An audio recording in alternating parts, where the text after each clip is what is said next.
Welcome to week 12.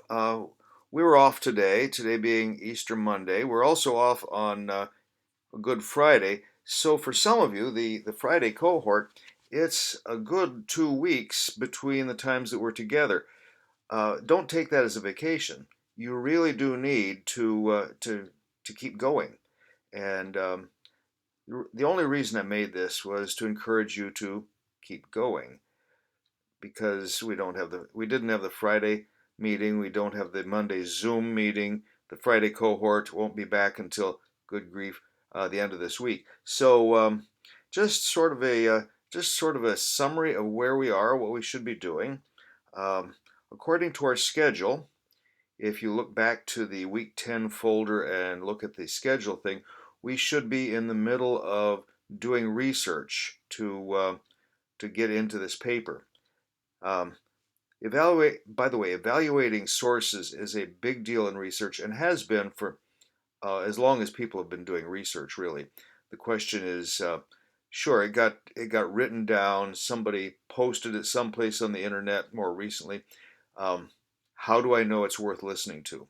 That is for the researcher, for the scholar. That is a major, major issue.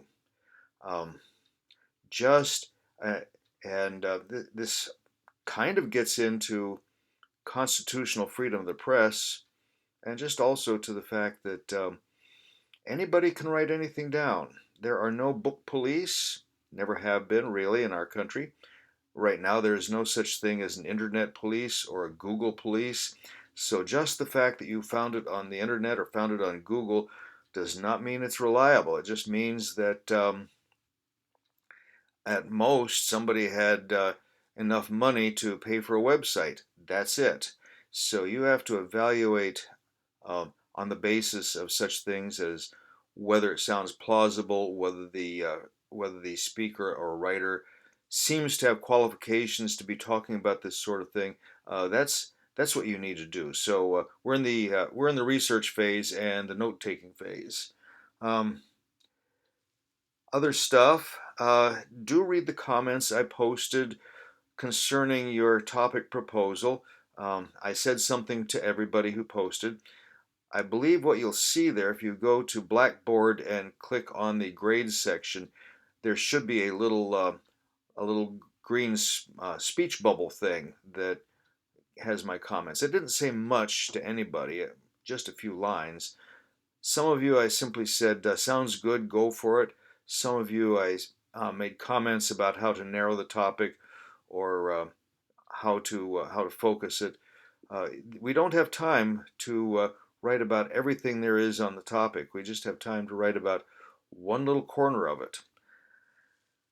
Okay, other stuff. And as I said, I'm going to be very brief today because you've got other stuff you need to be doing. Look in the folder for week 12. Most of the wisdom that I have to transmit to you is there, and do things in this order. There's a presentation called "What Research Writing Is and Isn't," and it depends.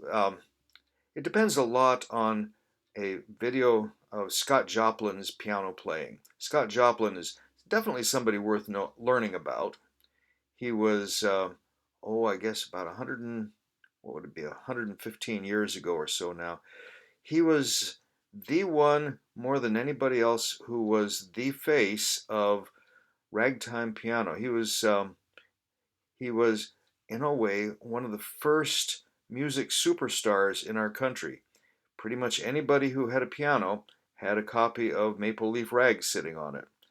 And in that set of material, what research writing is and isn't, all the content material is true. I stand behind that. I wrote the thing. All the content material is true. It's just the strategy for presenting it that I'm talking about. The second thing you need to read or to look at is the video evaluating sources, and do them in this order. Third one, just my personal writing again, is Google the queen of the internet. A lot of people feel that if you can find it on Google, it must be true, which is not necessarily so. Third one, um, Taking notes on research writing. This is a very specific skill you need to pick up. If your idea of research writing or research notes is to simply open up the book and copy down everything you find randomly, you're going to be wasting a lot of time, using up a lot of paper and ink, and producing something that isn't that helpful to you. You need to go in with a strategy. You've already got some sort of an idea what thesis you're working to prove. So if you open up a source and find one nugget that pertains to your thesis and a whole bunch of stuff that's really not on your subject, write that one nugget down and then close it up and move forward. Um, Finally, and this one will take a while, this one will take 40, 45 minutes, maybe as much as an hour.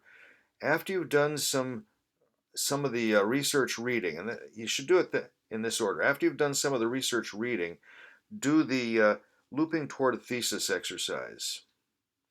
The point here is that if you don't know anything about the subject, if you haven't done a lot of the heavy duty reading on the subject, you don't know quite yet what point you're trying to prove. You know your preliminary thesis, which you sent to me last Friday, but you don't know really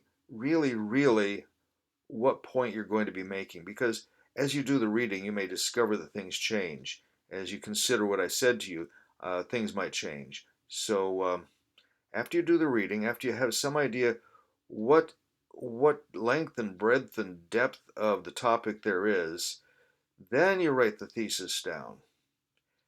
And this does pertain to one last point here. What you're doing really, what you're doing really when you're writing a research paper, you start off, and we haven't said much about this. You start off with a hypothesis, which is a fancy Greek-based word, which means my first guess about what I think is going to happen. And you do some reading, and your hypothesis might get rejected, or it might get modified. You might discover you need to go in a completely different direction, or you might discover that you were right on the money. So you do the reading, and then you sit down and you think a bunch, and you say, this is really what I want to say in the paper.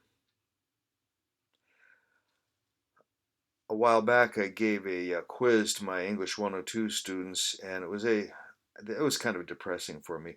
It was a true-false quiz, and one of the items was true or false. Research writing is finding a lot of sources to back up what I already thought I knew anyway. And a lot of people said, "Yep." Well, only really if you're pretty well educated in the field. If you're sort of a newcomer, and most of us are newcomers. If you're kind of a newcomer, you should expect your ideas to get changed, challenged, modified, and so forth. And so, if you only are looking for things to confirm your prejudice, you're not really doing research yet. You're simply cherry picking information to fill up 5 pages, 6 pages, and to prove to the world that you were right in the first place. If you're really doing investigation, it's quite possible that your original idea might change. Well, I think that's about enough for today, so I'm going to stop this, upload it, and let you get on with the week.